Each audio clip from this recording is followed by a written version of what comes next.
here is Jeff, the host of the Gridiron.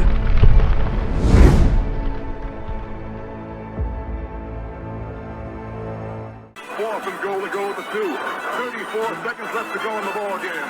This is the play right now. Takes the snap. Targeted goes in. Targeted all alone. And the quarterback keeps. Wow, what a call. Nobody touched him. That was interesting. I guess I don't know why they went back to 2016, unless it was in particular. It can't even be the last time that the Giants went to a playoff, because they went to the playoffs in 2022. So the Giants' skill player positions, which ones are better, 2016 or 2025? I guess maybe we're going back 10 seasons. I guess maybe that's what it is. Right. Now, the one thing is want to preface this before I start reading this, is that, the Giants in 2016, a couple of their weak spots, right, in the 2016 team, as I read this article, was tight end and running back. Well, the next two drafts, they took care of that, right? Evan Ingram could be a fantastic tight end. He really, really can. He didn't always do that wonderful with the Giants, right? A lot of times, whatever it was, he'd turn around, put his hands up, right? The ball could zip to him, put his hands up, the ball right through his hands, right into a linebacker standing behind him. Interception, right? I mean, how many times did we see him dropping the ball? But there was times, he would make some great catches. I remember, I think it was Daniel Jones's, I think it was the first game he got in or started. It was against Tampa Bay. I remember he hit Evan Ingram across the middle. Ingram got down to the sideline and just took off, and nobody caught him. He scored a long touchdown. You know what I mean? So, Evan Ingram, as we saw with Jacksonville, he had over 100 receptions one year, right? Now, Peterson, way his offenses are, when he was in Jacksonville, he always seemed to emphasize the tight end. So there was no super big, shock that Ingram had some really good years there. But, the 2016 team did address their couple weaknesses, right, in the following drafts, couple drafts. They did, obviously. Now, let's not forget, that one year, right, we had, the three top, right, players, to me, of all time, not number-wise, of course, but, we had Eli, right, the greatest quarterback the Giants have ever had. We've had Saquon Barkley, not number-wise, but, you can see what he's capable of doing. So we had the best running back. I mean, I got to give him a little bit of a nod over Tiki, a little bit.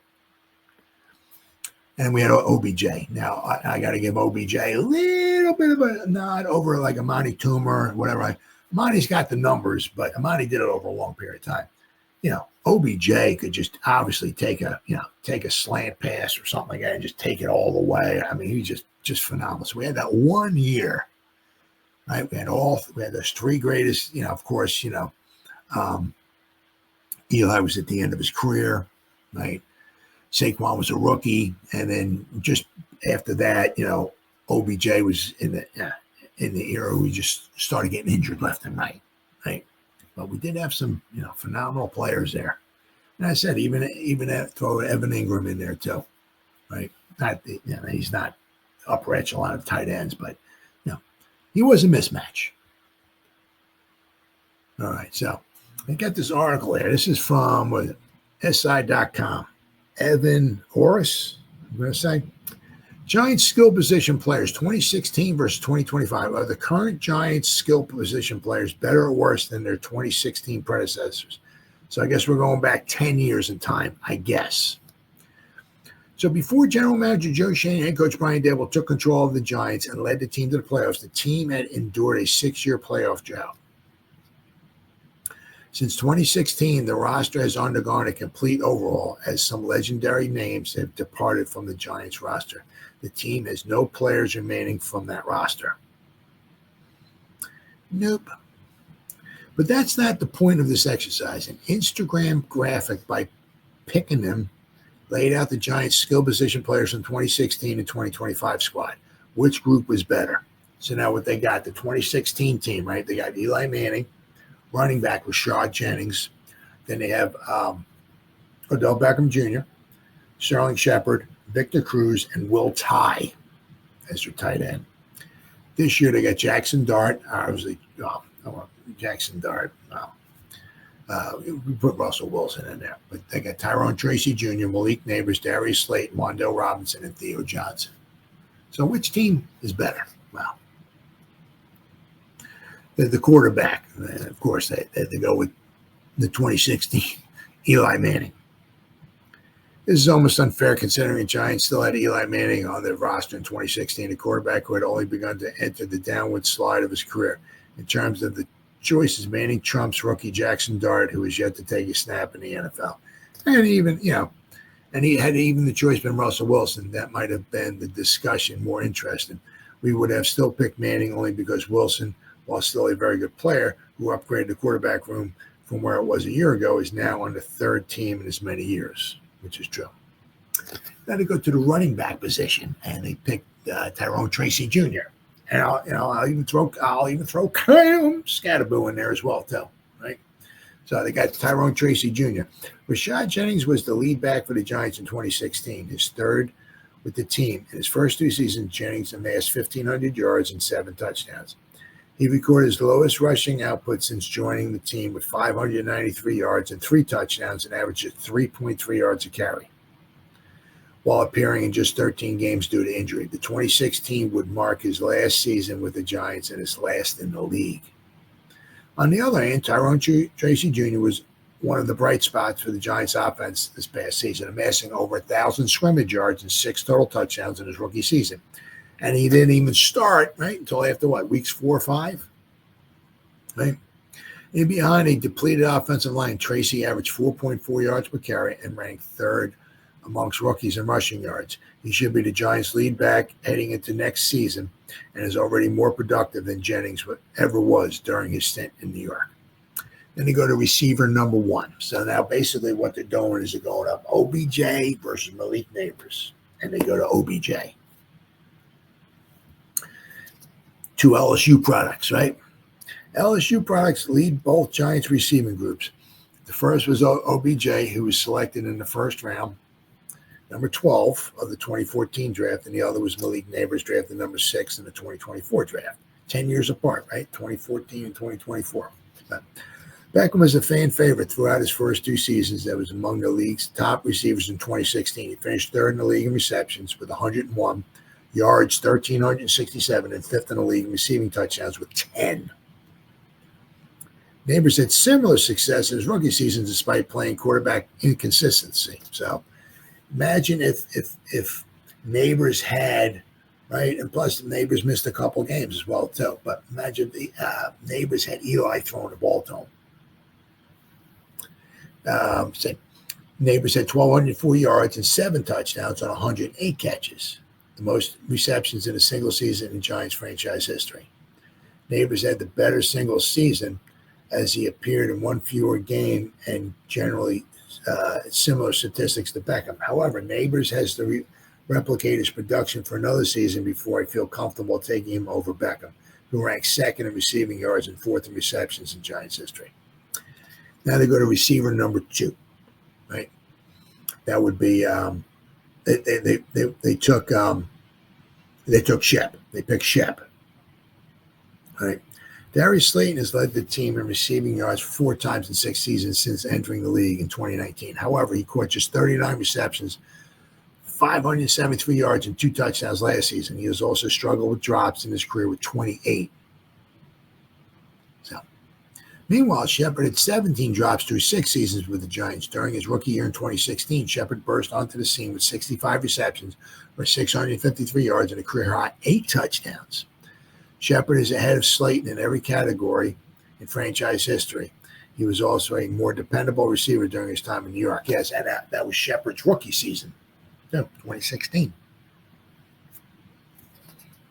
That was the 2nd year in a row where the Giants' 2nd-round pick was better than the first round pick. 2015, we drafted Flowers, right? Second round, we took Landon Collins, much better than Flowers. 2016, we took Eli Apple in the first round, and we took Sterling Shepard in the second round. So the second round pick, much better than the first round pick. Victor Cruz was once the Giants' top receiver after the breakout 2011 season, in which Cruz helped the Giants win the Super Bowl by recording a touchdown in their victory. However, in 2016, he was returning from an ACL injury in 2014, which forced him to miss the entire 2015 season. By 2016, Cruz was a shell of his former self, recording just 39 receptions for 589 yards and one touchdown. One touchdown was in the first game of the season, which helped beat the Cowboys in Dallas. Like Cruz, Wan'Dale Robinson has missed games due to an ACL injury. Still, Robinson was able to return and gradually improve through his career. Oh, yeah. Last season, Robinson recorded career high in catches with 93, 699 yards, and 3 touchdowns. His 93 catches are the most in Giants history by a player who has not led the team in receptions since 2018. Robinson is one of the most underrated slot receivers in the league and forces missed tackles at a high rate. He led the Giants wideouts in missed tackles force with 20 and was second in the league in contested catch rate at 58.6. Then they go to tight end. They go to Theo Johnson. They pick Theo Johnson, right? After a breakout in 2015 with 464 yards and 3 touchdowns, Will Tye saw his numbers go down across the board the following season. He recorded just 395 yards and 1 touchdown. Tye signed with the Jets in free agency the next season, marking the end of his Giants tenure. Theo Johnson, the Giants' 2024 fifth-round selection, showed promise in his rookie season and has more upside than Ty Johnson. He caught just 29 passes for 331 yards and a touchdown in his rookie season, but then he got injured. Right? So the final thoughts. The 2025 skill group edged out the 2016 roster going 3-2. The edged out. No, I got in head-to-head matchups in total. You could argue the 2025 skill group is just as good as a whole. Cruz was toward the twilight of his career. The team was virtually zero production from tight ends, and the rushing game was virtually non-existent.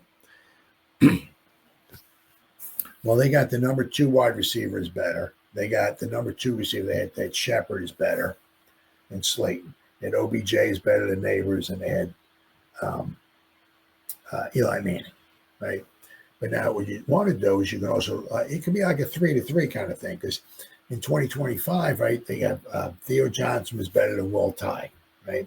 Wan'Dale Robinson was better than Victor Cruz, and they got Tyrone Tracy was better than Rashad Jennings. So kind of like a 3-3 thing. Because if you take a tight end, a quarterback, and a running back, and 3 wide receivers, right, it's a 3-3. So Neighbors could be just as good as Beckham, if not better, when his career is done. Now, if he keeps his nose clean, if he stays injury free and all that stuff and everything, we're going to hopefully keep Neighbors around a lot longer than we kept Beckham around. This year's unit should also get a boost with better quarterback play under Russell Wilson. Overall, I'd pick the 2025 group. So, as I said, let's not forget, right? The weaknesses of the, also that too. It was Rashad Jennings last season in the league, and Will Tye, after the season was over, went to the Jets, so the Giants had to replace those guys. But, we wanted replacing them with, obviously, in 2017, we got Evan Ingram, right? And then we had, we took Saquon Barkley in the 2018 draft. So, so the Giants had a couple weaknesses on that offense. They did address them in the upcoming couple drafts. Although they did lose Victor Cruz, because 2016 was his last year with the Giants, because he just was not. He tried to come back from the injuries. He injured his knee, and then he came back the next season, and he missed a boatload of the 2014, and you figure he'd come back. There's a lot of guys coming back from like ACLs and all that. Okay, so he missed the 2014, but There was 2010, I think was his rookie season. So you figure 2014, 2015, he's still got years to go, right? And then something happened with his freaking calf in 2015. And I'm like, so as I was looking online and whatever, stuff like that, you see Victor Cruz injured his calf or something with his calf and say, oh, okay, so he'll miss a little bit of maybe a couple weeks. It's the whole frick. I'm like, are you kidding me? A calf? What would he do? But the whole freaking season. So he basically missed almost all of 2014, all of 2015. He finally came back in 2016, and his career was pretty much over. At 39 catches, he had 1 touchdown, and that was the game-winning reception. Eli hit him in the middle of the end zone, pretty much in Dallas. And I think we won. I think it was 2019. Now, I'm not sure if that's the last time we won in Dallas or not. It's not, but my goodness.